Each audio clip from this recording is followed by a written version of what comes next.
Welcome back. It's actually our first one. Welcome to the Young, Dumb, and Broke podcast. She's young. I'm dumb. And I'm broke. But I'm not dumb. And I am broke. So yeah, we can't really do much about that one. Let's get into it. Yeah, 100%. So for those of you who are just joining us, aka first video, we're happy to have you. We have a little bit of a format, but we're also going to allow for some improvisation. So with that, we'd like to start with frustrations of the week. If you wanted something positive, you shouldn't have come here. Yeah. So I think, Taylor, you should go first. You've been queuing this up. You've been talking about it for a little bit. I'm so excited to share with you what my frustration of the week is because it's really ticking me off. Alex, let me tell you, it is ticking me off. What, did somebody cut you off in traffic? Like what? So as you know, I have passed 7 kidney stones in the last 3 months. Right? Yeah, one right before the big race too. One right before. No, I'm still passing that one. I'm in the I just ran a 13 miles, a half marathon this past weekend, and I'm in the process of passing a kidney stone still. It can take up to 2 weeks to pass them, or longer. But most of mine pass really quickly, but this one has not. And in that process, you drink a lot of water, and you have to go to the bathroom a lot, which is very unfortunate when your toilet is broken in your apartment. I thought, were you supposed to... So my frustration is not the kidney stones, because I'm an expert at passing them.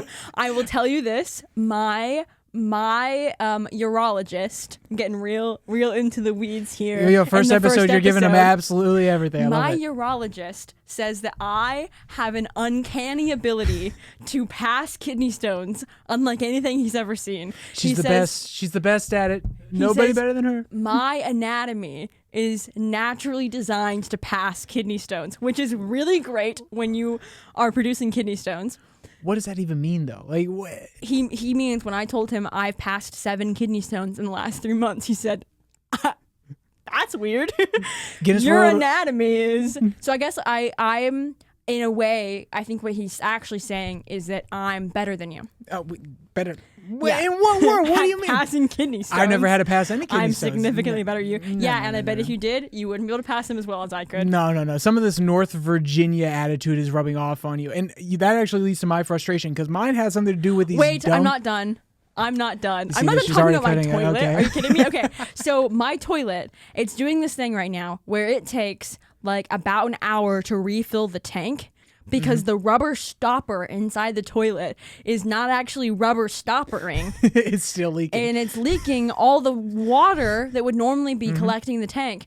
And so if my roommate goes to the bathroom, I can't go to the bathroom and flush the toilet again right afterwards. And if I go to the bathroom and then I need to go to the bathroom again and then I need to go to the bathroom again, which happens when you're passing kidney stones at the rate that my body is designed to pass these kidney stones. I'm not laughing at your pain.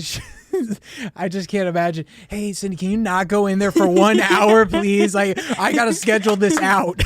Imagine being told by a urologist that your body is uniquely built to pass kidney stones, and yet you're not even able to use the toilet more than once an hour. It's a hard life for me, okay? Well, God engineered you to have a lot of them, and he engineered you to pass them. So yes, exactly. I just think the toilet might not have been in that grand scheme when he was planning it all out. Well, yeah, God made a mistake by giving me this toilet. No, it's our failure from the fall that has caused me to have a broken toilet.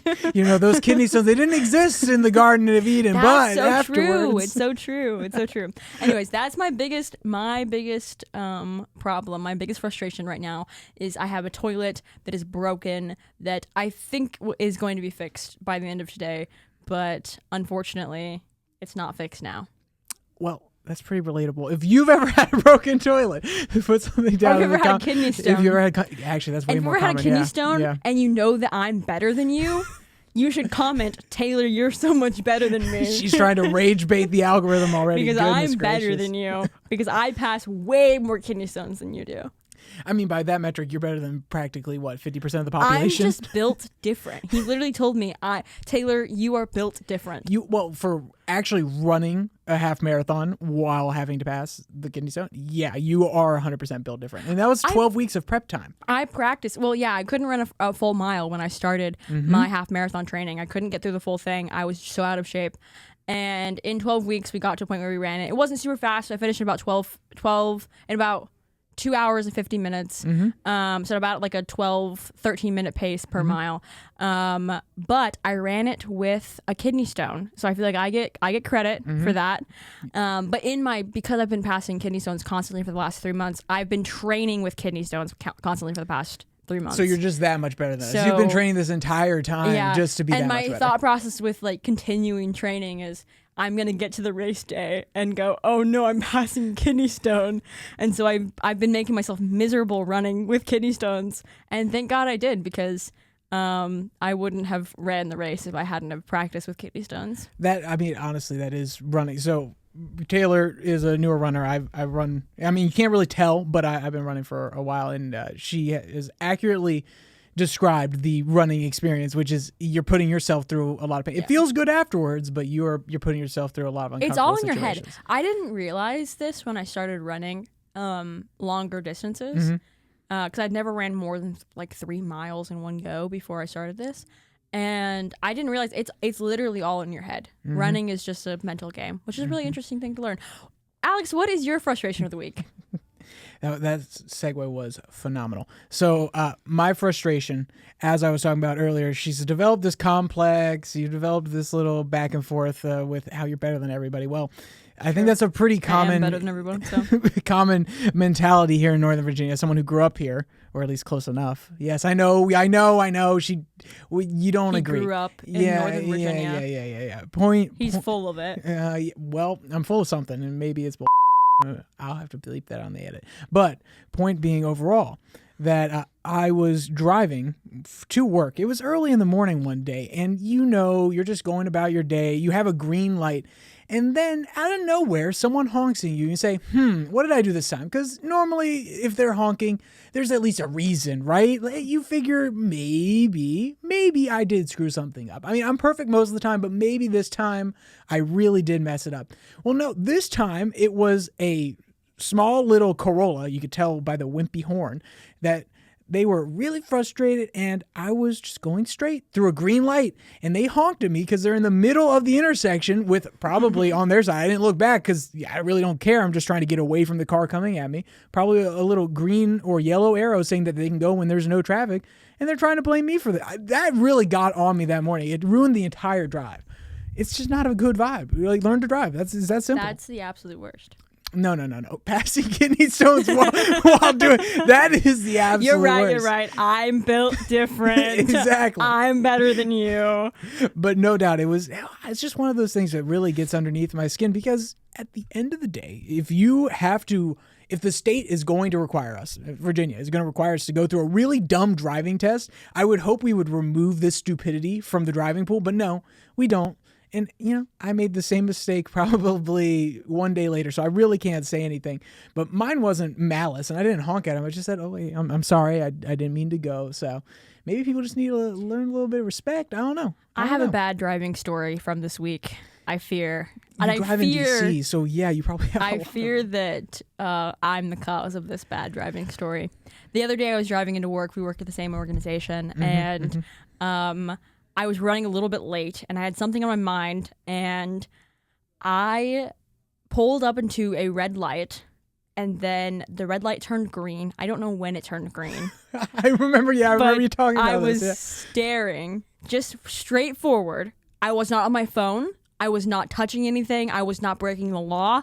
But I sat at this green light until it turned yellow and then slammed on my gas because I was so deep in thought about whatever it was, maybe my kidney stones, maybe how I'm better than everybody else, and get lost in your own world quite literally. So I slammed on the gas to get through this yellow light, and I looked around. I didn't see any cars that looked familiar. Everyone else had already gone through the light, so it didn't really matter. I didn't have anyone behind me. I was like, I'm getting off scot-free on this. It's not gonna bother anybody. I come into work. I come into the office to say hi to your team, and one of our coworkers, great guy, says, Taylor, were you on your phone at the light right before you came in? And I was like, no. He was like, what were you doing? You sat through that entire light. I thought you were just gonna let it pass, and then you slammed on your gas. I was like, I was just thinking. I was just thinking.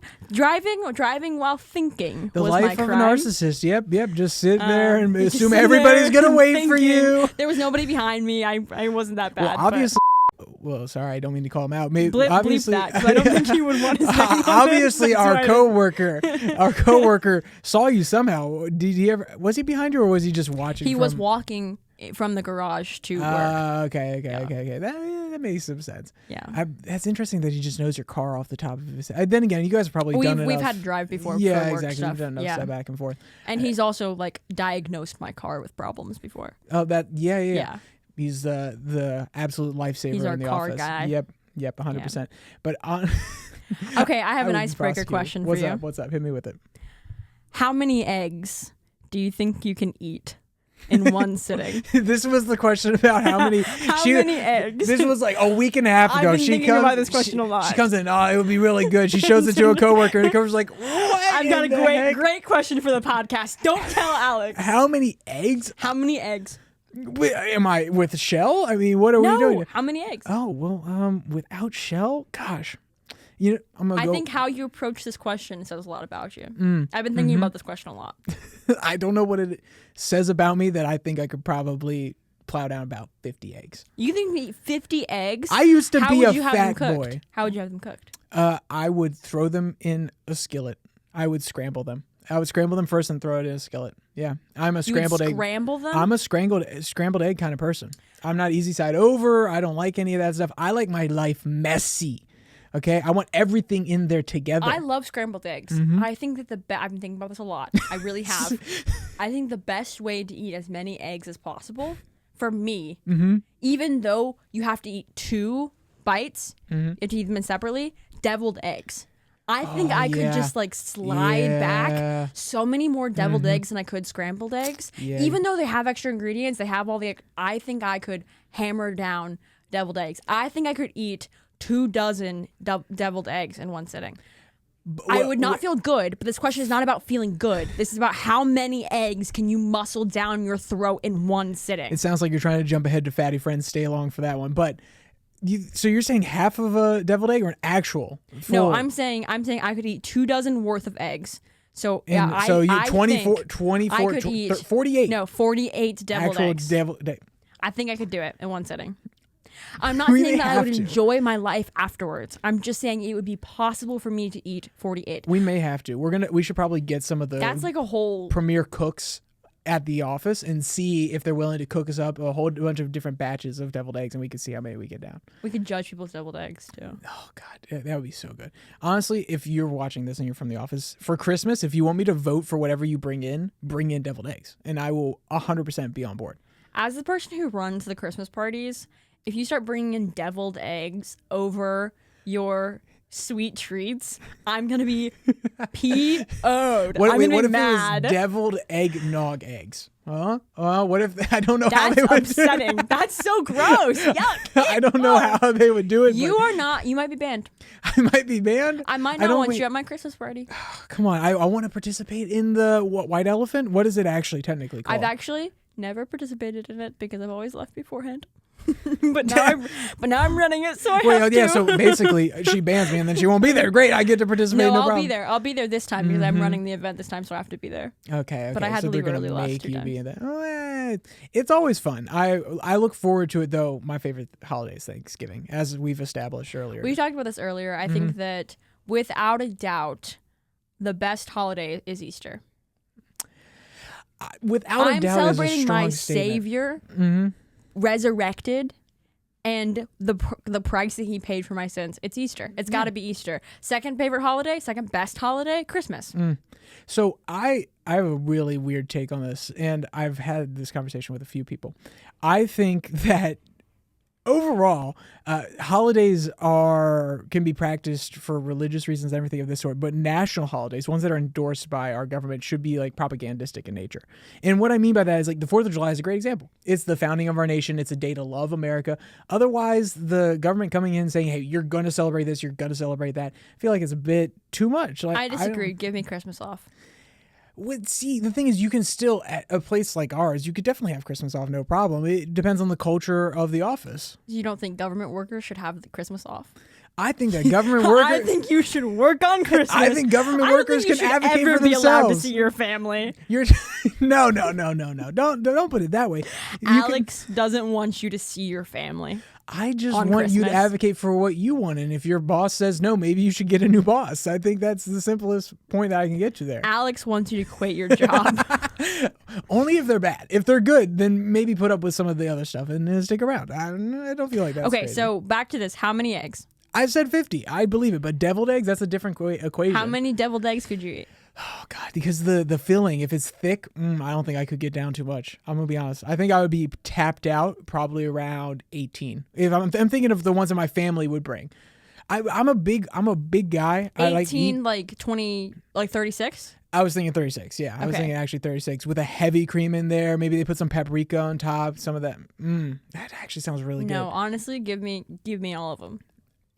Taylor, I think your stomach, it's not like your kidneys, okay? They can withstand so much. I don't know if your stomach can withstand I don't this. throw up. Wait. Hold on. This is new information. What do you mean you don't throw up? I haven't thrown up in a decade. I have a very intense fear of vomiting, so I don't throw up. When I say I can eat 24 eggs, I mean I can eat 24 eggs and I would not throw up because I don't throw up. I'm stronger than that.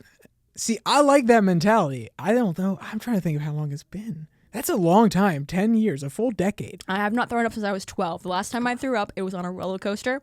I freaked out. I ran to the bathroom and I threw up. I didn't even ride the roller coaster. I just got so nervous sitting on the roller coaster. Well, I'm happy that you listened to your body and you did not decide to go on. And I have not thrown up since. Yeah, roller coasters are pretty traumatizing. I'm not gonna. Just looking at them is scary enough. Yeah, I don't think all I did was pretty much look at it and I threw up. Well, the Intimidator down. So you're from Texas. I'm from Texas. You have lots born and of raised. Better than you. Yeah, there we go. The greatest nation in America, right? But they have a lot of theme parks down there. But here in Virginia, we have the Intimidator at, I believe it's King's Dominion or Six Flags, the main one that's not too far south of Fredericksburg. If you're from Virginia, you know what I mean. If you don't, there's this thing called Google. Look it up. So they have the Intimidator, and that thing is an absolute monster. You're like 5, 6, 7 stories in the air, and it's a nice little slow click, click, click right as you go over the edge, and then you hear the screams all across the park. And I've never been able to handle that thing. And if I went on that thing, I definitely would have thrown up. I can't. I probably would avoid it. Yeah. If you had that violent of a reaction last time, we're not taking you to Fright Fest. Like, you may like the horror stuff, but we're not taking you during the day. I don't throw up anymore. So it wouldn't matter how scared I am anymore. It's something that I just don't do. I've decided that I'm never going to throw up again, and so I'm never going to do it. Well, I wouldn't leave it out of the cards, because if you eat 24 deviled eggs, you're going to feel fat. If I eat 48 deviled eggs. Oh, sorry. Yep. I would not throw up. I can't wait. I really want to test it Please now. Don't make me eat 48 what do you mean? You made a claim. You got to back it up, and I'll get 50 scrambled eggs. I'll get literally 50 eggs. Put them in. We'll scramble them up. I don't know how the heck we're gonna do this. We haven't got planned out besides this podcast, basically. Well, actually, we have a little bit coming for you, but I don't know how. Is there a kitchen that we could even record? That's a future we'll figure it out. Yeah. But trust me.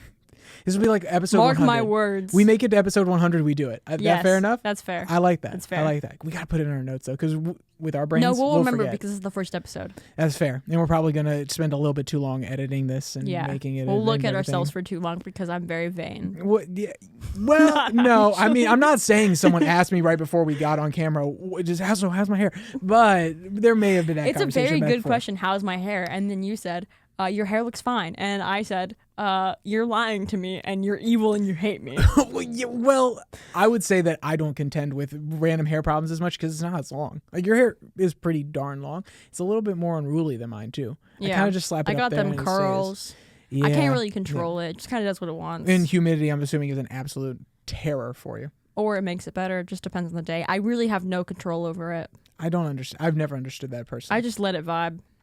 Let it vibe. That's all I can do. I'm not cutting it off. I get too sad. So emotionally attached to your hair. yeah, I've done it. I've shaved the sides and all the things, but it's not a good. Well, you could give it away to somebody. You could like send it down to one of those random places in Florida. That's where they would want it. It's not. It's kind of a. Well, I used to have, mess. I think I've shown you the photos. I used to have the big man bun, and my hair was probably down to here on me. For everybody with the camera, it's down to about here. It was long, unruly. It was a problem. I sent my hair to an organization in Florida. I don't know why their donation place was in Florida, but I had to put it in the mail and send it to them. I was like, that's the stupidest thing ever. Why don't you just have a location up here in Northern Virginia? I probably could have given it to somebody else now that I think about it more. That's very admirable of you. But I'm upset that you had hair that long. Why? You shouldn't do that. No. What do you mean you shouldn't do that? Everybody has a phase, Taylor. You had a phase? I've seen the photos from your phase, okay? Let me have my long hair. Let me have my platinum hair. They're in the past, and we're going to leave them there. Maybe you'll see photos someday. You'll definitely see photos someday. It physically hurts me to think about my phase. Your phase? Yeah. Why? What? I mean, obviously. Purple hair, blue hair. Yeah, orange hair, pink hair. All led you here. You said and it now I'm aptly. here. Yeah. And I'm very happy to be here. Except when we start talking about how fat we are, which is the next segment. No, it's not. What do you mean? Reflective is the next segment. Shoot, you're so right. Reflective. See, look, I can't even think backwards. Forget that. I'm so happy to be here. All right, and now we move on to reflective. No. And I'm so happy to be here. I can't. We've been here for 2 years. Oh, we've been here for 2 years. That's actually a really good segue. I think like we should keep all that in. Yeah, 100%. But yeah, we've been here for 2 years. Yeah. We've been working for this organization. I moved here in May of 2023, and I have been working for this organization except for 4 months for over 2 years now. Which is a really big milestone for me. It just feels very, very heavy almost. And being this far away from home far away doesn't really matter. Just being away from home for that long. So how has your 2 years been?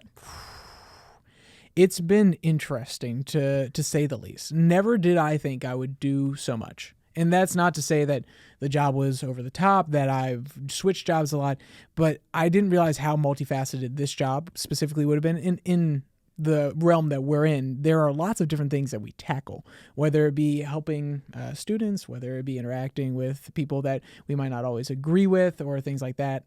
And then also just talking directly to the everyday people. I mean, actually, one of my funniest stories from doing this job is I was helping a student on campus and his grandmother calls me and she says, "Hi, I'm not going to say his name, but XYZ said that you're keeping them late on campus. What do you guys do? I'm going back and forth with his grandmother, and this kid lived with his grandmother, and she was absolutely delightful, but she was very skeptical as to what I was doing with her grandson on campus late.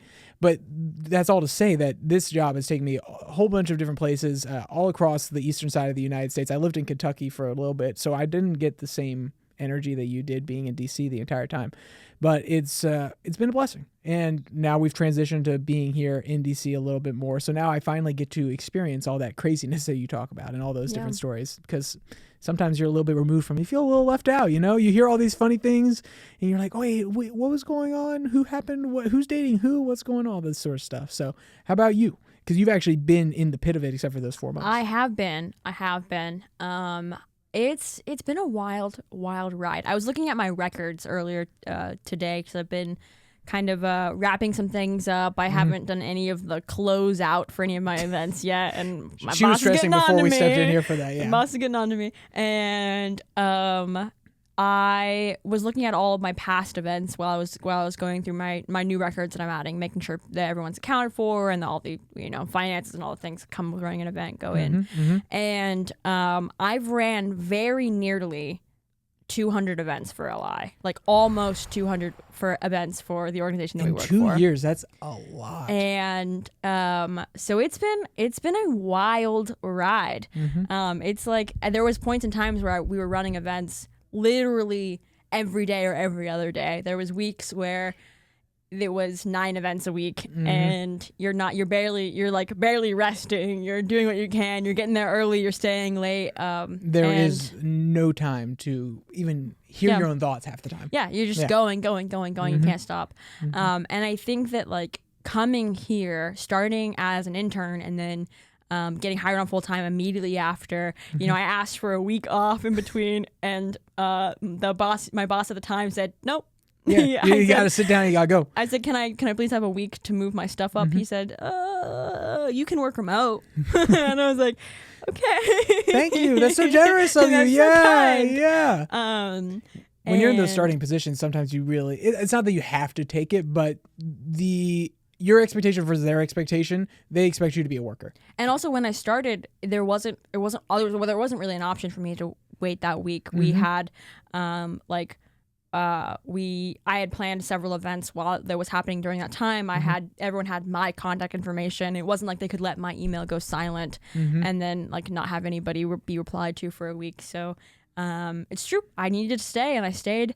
And my gosh, have I grown and changed? I have seen some of the my life looks so different from what it did 2 years ago. Like I was 2 years ago, or a little over 2 years ago, I was spending my days at the river at Texas State University, and I was dancing 3 times a week, and I was at church 4 nights a week, and that's impressive. I was running so many things. I was working several jobs. That's another time to review that. But and then I came here, and it was like, this is my life now. And I'm so grateful for that. There was a point in time where I left the organization we work for 4 months to go back to school at Liberty University down in Lynchburg. And during that time, I did some work there, and I had a really good time. But I still got itchy. I wanted to come back. I missed my people. And so when this job opened up, I took it, and I am very grateful that I did.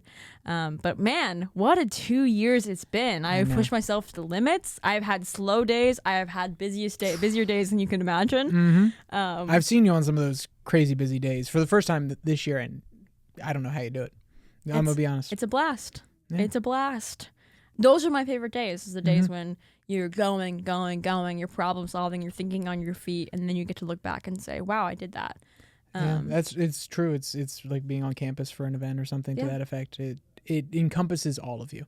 Yeah. You are swallowed by what's going on. You're responding as it comes in, and that's when your mettl's tested too. And I'm sure you have plenty of stories about mettle being tested. Plenty. But I think like to be there, that sometime this year, I think I will probably hit 200 events for this organization. We're gonna have to throw you a party. Pretty crazy. The party planner is gonna have to have a party thrown for them. I think that's fair. It's probably of due course. Nah. Yeah. I wasn't actually thinking about doing it until now, mainly because I didn't know. But now we're gonna figure a little something. Don't look at my records. Keep that to yourself. Well, if we're gonna show anybody, I don't know. I think that they're gonna get this idea implanted, and next thing you know, she may come in with a party hat. We may actually surprise her before one of these. That'd be hilarious. We'll see how that one pans out. We'll bring you lots of cake. Hey, Alex. How fat are you feeling today? I was going to transition with the cake, but yeah. How fat am I today? We didn't actually bring the tape measure, which isn't the end of the world. That's not true. Oh, mother fudge. Alex and I agreed that we were going, this is so toxic. Yeah, well. If you're someone who gets triggered by body checks, we're about to body check If you've made it this far, you're not a wimp. Yeah, you can handle it. And if you think it's fat shaming, I don't care. I used to be a big chungus. I can fat shame anybody I want. Thank you very much. We have decided that for each episode, we're going to use a tape measure to measure each other and see how big we are. Oh, she got the industrial one because too. We don't want to be fat.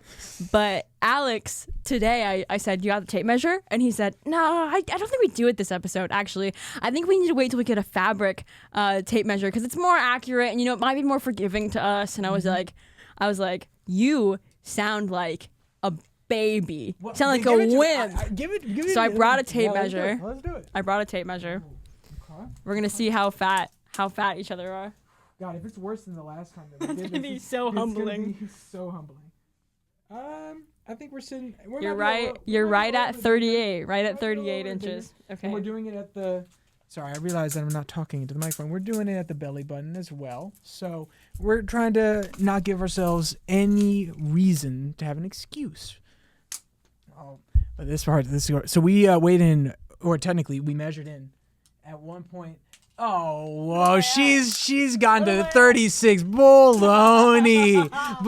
So last time we did this, just so we're clear, we did this beforehand. We were at my house, and we were just relaxing, and we thought, okay, hey, I got the tape measure. Let's do it right now.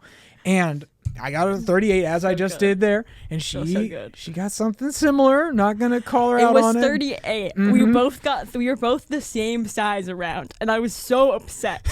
So I've been eating better since then. You know what? This is what Fatty Friends is all about. It keeps you liable, keeps you down. I blame the Texas Jacks that I just had. And let's be clear, Texas Jacks, the food was great, but it was so good that I have a really full belly. Texas Jacks, for anyone who doesn't know, is a wonderful barbecue place right down the road. A little too good. We at this organization are kind of addicted to it. Yeah, at this point. In like a pretty big way. But you see the little I kept it wipies very over light everywhere. on my Texas Jacks. She was gaming this from the beginning. You hear that? She was gaming this from the very beginning. You're fatter than me. Hey, Cry about it. I'll take it. I'll be the fat king for Cry about next time. You know what? I'm gonna run on a Thursday. I'm gonna go on a nice long run before getting here. I'm gonna dehydrate myself. We'll see how it goes. I don't know if I'll ever be able to truly beat you though, because I feel like I have a smaller frame. Yeah. That is one thing to acknowledge. But I do think that I do want to beat myself. That's fair. I want to be skinnier than Taylor the time before. Well, there is a limit. There is a limit. No, Please. I'm just gonna shrink it to oblivion. No. At that point, you just surgically get a whole bunch smaller. I'm gonna start taking out ribs. Oh my god! Please don't. Please do not do that. That'd be. Were you really carb weird. loading a lot before you went on the? I never even asked you what your I did sessions were like. I did carb load. But only for like 3 days leading up to it. Because I don't need to like eat too much. There's no real reason to do that. But another thing that was hard, I actually injured myself 2 weeks before, and I bruised my Achilles tendon back here. And I couldn't, like, I knew that if I wanted to finish on race day, that I needed to slow down and actually not like push myself. So I hadn't ran in a week and a half leading up to it. So I wasn't going to carb load when I also wasn't running at all. So I ate like heavier on carbs, but I wasn't like carb loading. Yeah, it wasn't overwhelming the amount. But that was fine. I think I would eat the same way leading up to it when I do it again. Carb loading, I understand the thought process behind it. I understand that your metabolism is going to need those starchy carbs, and they're trying to make sure that you have endurance, so long-term energy.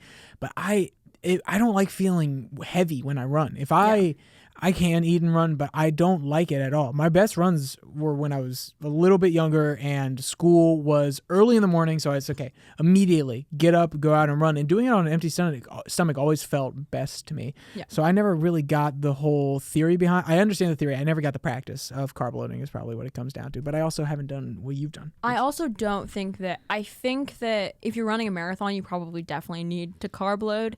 I think I needed to eat more carbs. But because it was the longest I had ever ran, and fueling yourself is important if you want to actually finish strong. But I don't think most people need to like carb load in the way I don't think you need to eat a huge pasta. Oh no, I need to carb load. Actually, I take it back. I need to. The day before race, I need one of those big pastas, a giant bowl. I need fresh Parmesan cooked up on top, and I need to be slurping that stuff. That makes sense for the fatty king of the week. Yeah, exactly. That's how I get to 38. You didn't realize that the goal of this segment is to be bigger, Taylor. That's why it's called Fatty Friends, not Skinny Friends, obviously. But we're gonna try to keep ourselves and each other liable. Yeah. Because I've been trying for a while. It's just the nature of an office job that you put on a little bit more. You have your old eating habits from when you're running around a lot, or in your mind when it's busy season, you're probably running everywhere to do events, versus slow season, you're responding to emails, you're planning things out. So you just naturally are sitting a little bit more. And if you're not ready for that when you get into an office job, either prepare or don't get an office job. That's literally what I would suggest to you, because office jobs are great, but you have to find something that's mentally engaging. Otherwise, it is not going to be good for you. If you're a person that likes to be outdoors, there are plenty of nonprofits that need help out there. There's plenty of people in the National Forest Service. I know a friend of mine from high school. His mom. I ran into his mom at the gym, and she told me. Does he have a hot mom? Yeah. Hey, whoa. Okay, you don't have to I'm not talking Fine, about. I've known her since I was 12 years old. I bet she's hot. She was there with her husband. So yeah. And is he hot? Okay, he's a pretty attractive male. Sorry. I can't deny that. But point being, her son, who was a friend of mine in high school, he was in the middle of the Pacific Ocean on an island that I can't remember, but he had gotten a degree in preservation, essentially, and he was doing species catalogs out there, trying to identify the different species, how to protect them, and he always was the person that would never want an office job, and he found exactly that. So it's always about following where your heart's at. That's if really I could do what I do now, mind-wise, and still be outside on a treadmill doing it, I probably would find a way. If I could be outside doing what I do, exactly what I do, I would love that. What about wedding planner? You could be a wedding planner. I would love to be I would be such a good wedding planner. It's like right up. It balances all of the things that I love. I have offered to people, to like my friends, that if they want to use me as a wedding planner as my wedding gift to them, I will do it. Because I could use the portfolio and also like I love people, anyone that I consider my friend, I would be happy to help them. And then I don't have to buy a wedding gift. But that I forgot to mention that the whole ordeal of doing a wedding, especially nowadays where they're super expensive, but doing weddings reminded me of something I wanted to say in the reflective, which is I know people from after I joined, a year into my service, and a few from the very first year, they are already married. They're on the track to getting married. We're talking about quick relationships, and it's once again, it kind of speaks to how everything changes in 2 years. You may think that this person, he's going to be a bachelor for life. Oh, I know this girl. She's not ready to do that. She wants to fill out her career. And then the next thing you know, they're getting hitched and moving somewhere else to a different state. It's really weird. And I would say cherish everything that you get for those first few years, especially getting out there in the forest. I know your experience is a little different because you came from the intern side and then you immediately popped into it. But I don't want to. And I think there's also coming from Texas, which is a very different atmosphere from here. I definitely, like most of my friends from Texas, almost like most of my large like friend group from my church, my time in my church, there are married.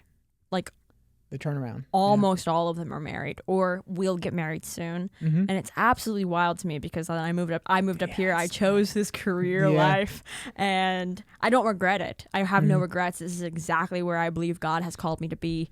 But I'm not married and I have no prospects and okay, whoa. That's not true. That's not true. God will provide. God will provide. Also, you go to your church is pretty big there in town, right? I mean, yes, in DC. I go to Capitol Baptist Church. I'll absolutely say that. Anyone who wants to go to CHBC, come find me. I'm not going to dox where she go, but she could do that. And I go to the best church in the area, and I'll say it loudly and proudly. And I 100% like. There's so many single people, but there's also an epidemic of men that are focused on their career and not focused on pursuing things that God might want for them outside of their career. Well, that's what there's a few epicenters of that throughout the United States. Of course, you have LA, and that seems to be a particular track entertainment studio. New York, of course. And some places in Florida feel like that there's a little bit of that there, but not as much. I would say the third largest one, maybe Chicago, but DC I think especially. DC is probably, it ranks on, I think it's the loneliest city. Yeah, because everybody's focused on their career, which isn't always a bad thing, but I would say being lonely is. So focusing on your career leads to being lonely. That's the problem. When I first moved here, I was lonely. Like when I first moved here and I didn't have other interns around and I actually moved here for the job, like when I started the job full time, I was lonely.